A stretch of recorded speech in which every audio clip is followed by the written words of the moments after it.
Hi guys, आप सबका हमारे YouTube channel Tasmiya career academy पे स्वागत है। गाइज, आज जो हम आपको डिटेल देने जा रहे हैं वो देने जा रहे हैं DSSSB रिक्रूटमेंट 2025 के नोटिफिकेशन के बारे में। DSSSB यानी कि daily subordinate services selection board ने असिस्टेंट टीचर प्राइमरी की 1180 वैकेंसीज के लिए अपना नोटिफिकेशन जारी किया है। अगर आप भी इन वैकेंसीज के लिए अप्लाई करना चाहते हैं तो गाइज ये वीडियो आपके लिए बहुत ज्यादा इंपॉर्टेंट है, क्योंकि इस वीडियो में हमने पूरा डिटेल में बताया कि क्या मिनिमम क्वालिफिकेशन मांगी गई है, क्या आपका सिलेक्शन प्रोसेस रहेगा, लास्ट डेट अप्लाई करने की कब है और ऑनलाइन जाकर के कैसे आपको रजिस्ट्रेशन और फॉर्मेलिटीज पूरी करनी होगी। तो गाइज पूरा वीडियो देखिएगा और साथ ही साथ में हमारे इस यूट्यूब चैनल को सब्सक्राइब कर लें, लाइक करें और ज्यादा से ज्यादा शेयर करें।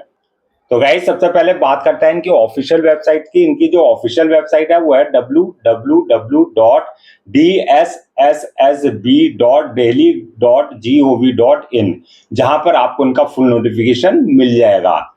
इनका जो सेकंड पोर्टल है वो है www.dsssbonline.nic.in, जहां पर आपको जाकर के रजिस्ट्रेशन और फॉर्मेलिटीज पूरी करनी होगी। रिक्रूटमेंट अथॉरिटी जो रहेगी आपके DSSSB रहेगी, यानी कि daily subordinate services selection board के थ्रू आपका सिलेक्शन होगा। पोस्ट नेम की अगर बात करें तो ये आपकी असिस्टेंट टीचर प्राइमरी की पोस्ट रहेगी। जेंडर की बात करें तो मेल एंड फीमेल, यानी कि man and women both can apply for these vacancies. Total vacancy जो आपका 1180 वैकेंसीज के लिए नोटिफिकेशन इन्होंने अपना जारी किया है, जिसमें जो है 1055 वैकेंसी जो रहेगी, जो पोस्ट रहेंगी वो डायरेक्टरेट ऑफ एजुकेशन में रहेंगी और इसके अलावा NDMC में 125 वैकेंसीज यानी कि पोस्ट रहेंगी। तो टोटल लगा करके आपकी 1180 वैकेंसी जो है इस तरीके से फिल की जाएंगी।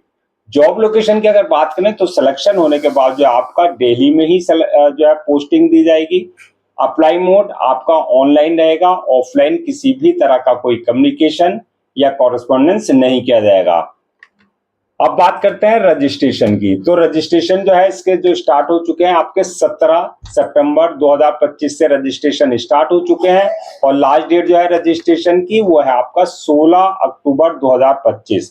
तो 16 अक्टूबर 2025 से पहले पहले आपको इनका ऑफिशियल पोर्टल पर जाकर के अपना रजिस्ट्रेशन और फॉर्मेलिटीज पूरी कर लेनी है।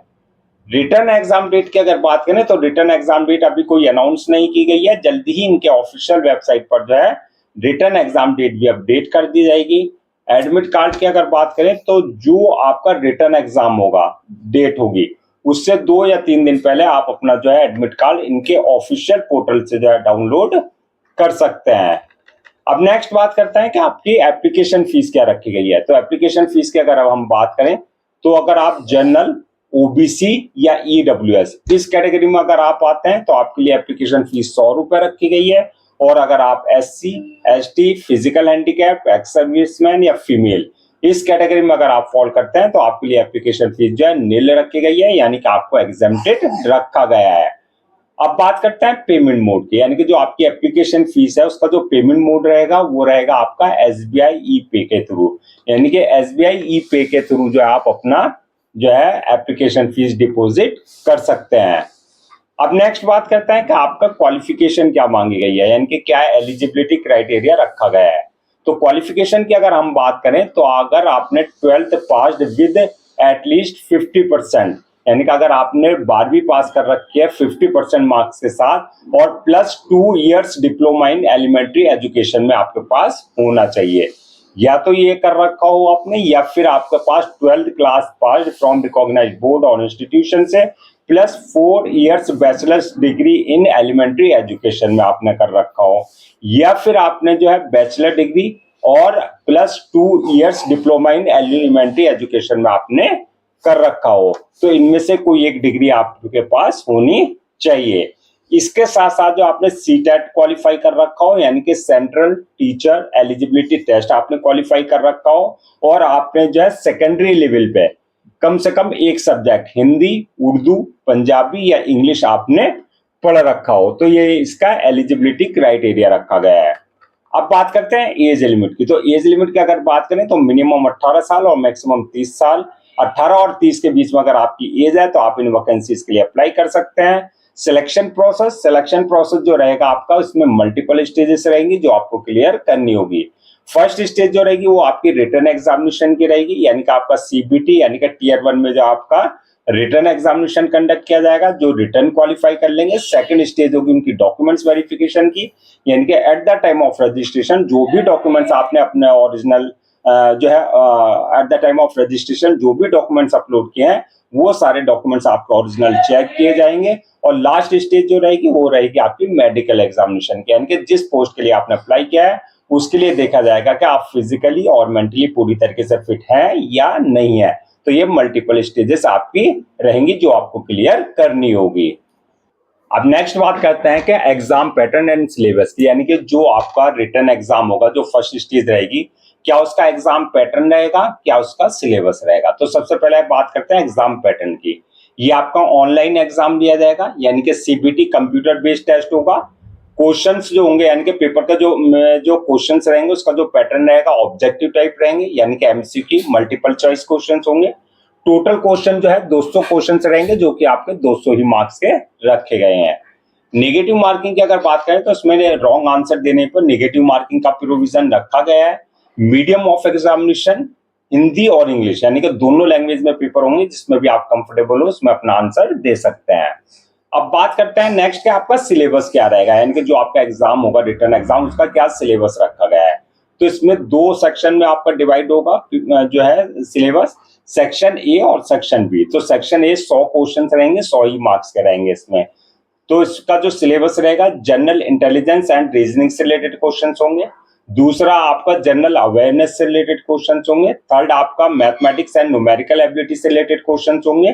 Fourth English language and comprehension से रिलेटेड क्वेश्चन होंगे। और इसके अलावा पांचवा जो आपका हिंदी लैंग्वेज एंड कॉम्प्रिहेंशन से रिलेटेड क्वेश्चन होंगे। तो ये आपका सेक्शन ए में रहेगा। सेक्शन बी में जो रहेंगे इसमें भी 100 क्वेश्चन 100 मार्क्स के रहेंगे, जो कि आपके टीचिंग मेथोलॉजी से रिलेटेड आपके जो है क्वेश्चन आपसे पूछे जाएंगे। तो इस तरीके से आपके 200 क्वेश्चन 200 मार्क्स के रखे गए हैं। फाइनल मेरिट लिस्ट की अगर बात करें तो जो फाइनल मेरिट लिस्ट बनेगी, जो आपका रिटर्न एग्जाम है, जो उसमें मार्क्स आपने ऑब्टेन किया है उस बेसिस पे आपकी फाइनल मेरिट लिस्ट तैयार की जाएगी। सैलरी एंड अलाउंसेस की अगर बात करें तो जो इसमें सैलरी रहेगी वो 63,000 से लेकर के 70,000 के बीच में रहेगी। और जैसे जैसे आपका एक्सपीरियंस हो जाएगा उसके अकॉर्डिंग आपका इंक्रीमेंट और प्रमोशन होता रहेगा। अलाउंसेस एंड अदर्स बेनिफिट्स की अगर बात करें तो एज पर ये आपका जो है दिल्ली गवर्नमेंट्स के अकॉर्डिंग जो है जो रूल्स एंड रेगुलेशंस है उसके अकॉर्डिंग आपका जो है अलाउंसेस और अदर्स बेनिफिट्स दिए जाएंगे। अब बात करते हैं जो आपकी 1180 वैकेंसीज, अगर हम इनको कैटेगरीज वाइज ब्रेक डाउन करें, यानी कि किस कास्ट के लिए कितनी वैकेंसीज रिजर्व रखी गई हैं, तो जनरल वालों के लिए 502 वैकेंसीज रखी गई हैं, ओबीसी वालों के लिए जो है 306 वैकेंसीज रिजर्व रखी गई हैं, एससी वालों के लिए 166 और एसटी वालों के लिए 69 और ईडब्ल्यूएस वालों के लिए 137 वैकेंसीज रिजर्व रखी गई हैं। तो इस तरीके से आपकी जो है 1180 वैकेंसीज जो है फिल की जाएंगी। अब बात करते हैं कि आपका जो ये है फॉर्म भरने से पहले क्या क्या डॉक्यूमेंट्स आपको जो है रेडी रखने हैं। तो डॉक्यूमेंट्स की अगर बात करें तो सबसे पहले जो भी आपके एकेडमिक सर्टिफिकेट्स हैं वो, इसके अलावा जो आपका बैचलर डिग्री है या आपकी जो डिप्लोमा इन एलिमेंट्री एजुकेशन या बैचलर डिग्री इन जो है एलिमेंट्री एजुकेशन में है, वो चाहे आपने सेमेस्टर वाइज किया है चाहे ईयर वाइज किया, वो सारे डॉक्यूमेंट्स आपको पहले से ही स्कैन कॉपी करा करके रखना है। इसके अलावा अगर आपके पास एक्सपीरियंस है कहीं का तो वो आपके पास जो कंसर्न डिपार्टमेंट और कंसर्न अथॉरिटी से आपके पास एक्सपीरियंस लेटर होना चाहिए। इसके अलावा बर्थ सर्टिफिकेट, यानी कि 10th की मार्कशीट में अगर डेट ऑफ बर्थ मेंशन नहीं है तो बर्थ सर्टिफिकेट आपके पास कंसर्न अथॉरिटी से होना चाहिए। Caste certificate, disability certificate, income certificate, domicile certificate, ये सारे सर्टिफिकेट्स का अगर आप किसी भी तरह का कोई रिजर्वेशन ले रहे हैं तो आपके पास जो है कंसर्न डिपार्टमेंट और कंसर्न अथॉरिटी से ये सारे सर्टिफिकेट्स होने चाहिए। इसके अलावा ID proof, address proof, passport size photo और सिग्नेचर वगैरह ये सारे डॉक्यूमेंट्स पहले ही आपको स्कैन कॉपी करा करके रखने हैं। अब नेक्स्ट बात करता है कि अप्लाई करने का क्या प्रोसीजर रखा गया है। तो जैसा कि हमने स्टार्टिंग में बताया था पूरा प्रोसेस ऑनलाइन रहेगा, ऑफलाइन किसी भी तरह का कोई कम्युनिकेशन या कॉरेस्पॉन्डेंस नहीं किया जाएगा। ऑनलाइन अप्लाई करने के लिए सबसे पहले आपको इनका ऑफिशियल पोर्टल www.dsssbonline.nic.in पर विजिट करना है। जब वहां विजिट करेंगे आप रिक्रूटमेंट कैरियर वाले सेक्शन में जाएंगे, वहां अप्लाई ऑनलाइन का लिंक मिलेगा, वहां पे आपको क्लिक करना है। यहाँ पर इस बात का ध्यान देना, अगर आपने इनके पोर्टल पर अपने आप को पहले से रजिस्टर नहीं करा रखा है तो आपको न्यू रजिस्ट्रेशन पे जाकर के अपना basic details, valid email ID और मोबाइल नंबर से अपना आपको रजिस्टर करा लेना है, जहां से आपके क्रेडेंशियल जनरेट हो जाएंगे। और अगर आपने ऑलरेडी इनके पोर्टल पर अपना आपको जो है रजिस्टर करा रखा है, तो जो आपके क्रेडेंशियल है यानी कि यूजर नेम पासवर्ड है, उससे ही आपको लॉगिन करना है। लॉगिन करने के बाद आपका एप्लीकेशन फॉर्म आ जाएगा, उस एप्लीकेशन फॉर्म को आपको पूरा जो एक्यूरेट फिल करना है। डिटेल्स फिल करने के बाद नेक्स्ट ऑप्शन रहेगा आपका अपलोड योर डॉक्यूमेंट्स का, यानी कि जो भी आपका डॉक्यूमेंट्स है, चाहे वो आपके एकेडमिक है, चाहे वो आपका ग्रेजुएशन लेवल के हैं, वो सारे डॉक्यूमेंट जो आपको अपलोड करने हैं। इसके साथ साथ जो आपका ID proof, address proof, passport size photo, signature वगैरह, ये जो है सारे डॉक्यूमेंट्स आपको उनके प्रेस्क्राइब्ड फॉर्मेट के हिसाब से जो है अपलोड करने होंगे। डॉक्यूमेंट्स अपलोड करने के बाद नेक्स्ट ऑप्शन रहेगा मेक पेमेंट का, यानी कि जो भी आपकी एप्लीकेशन फीस है वो आपको अपनी कैटेगरी के अकॉर्डिंग जो है डिपॉजिट करनी होगी। एप्लीकेशन फीस डिपॉजिट करने के बाद नेक्स्ट ऑप्शन रहेगा आपका जो है फॉर्म को अपलोड करने का, यानी कि सबमिट करने का। फॉर्म को अपलोड करने से पहले एक बार रिव्यू वाले ऑप्शन में जाकर के पूरा फॉर्म का रिव्यू कर लें, और रिव्यू करने के बाद जो फॉर्म को सबमिट कर दें, और सबमिट करने के बाद जो है उसकी 1 या 2 कॉपी जो है प्रिंट आउट जरूर ले लें for your future reference, so that आपके पास एक हार्ड कॉपी के रूप में एक ऑफिशियली रिकॉर्ड आपके पास हो जाए। तो गाइज ये थी आपकी DSSSB प्राइमरी टीचर्स रिक्रूटमेंट 2025 के नोटिफिकेशन की डिटेल्स। आई होप आपके सारे डाउट्स क्लियर हो गए होंगे। अगर अब भी आपको किसी तरह का कोई डाउट है, क्वेरी है, कंफ्यूजन है, तो आप हमसे कमेंट सेक्शन में पूछ सकते हैं, हम उसका रिप्लाई जरूर देंगे। मैं एक बार फिर से रजिस्ट्रेशन डेट और लास्ट डेट जो है रजिस्ट्रेशन की वो रिमाइंड करा देता हूं, सो दैट आप उसे नोट डाउन कर लें। रजिस्ट्रेशन जो स्टार्ट हो चुका है 17 सितंबर 2025 से रजिस्ट्रेशन स्टार्ट हो चुके हैं, और लास्ट डेट जो है रजिस्ट्रेशन की वो है आपका 16 अक्टूबर 2025। तो 16 अक्टूबर 2025 से पहले पहले आपको इनका ऑफिशियल पोर्टल पर जाकर के अपना रजिस्ट्रेशन और फॉर्मेलिटीज पूरी कर लेनी है। गाइस हम आपके लिए जितने भी गवर्नमेंट जॉब्स हैं, गवर्नमेंट एग्जाम्स हैं, उससे रिलेटेड जितने भी अपडेट्स होते हैं उस पर वीडियोज लेकर के आते हैं। इसके साथ साथ जो है प्रॉपर कैरियर गाइडेंस पर आपके लिए वीडियोज लेकर के आते हैं। अगर आप भी चाहते हैं कि आपको प्रॉपर कैरियर गाइडेंस मिलती रहे, इसी के साथ साथ आप जो है गवर्नमेंट जॉब्स और गवर्नमेंट एग्जाम्स के पूरे अपडेट्स मिलते रहे, तो आप लोगों से हमारी रिक्वेस्ट है आप हमारे इस यूट्यूब चैनल को सब्सक्राइब कर लें, लाइक करें और ज्यादा से ज्यादा शेयर करें।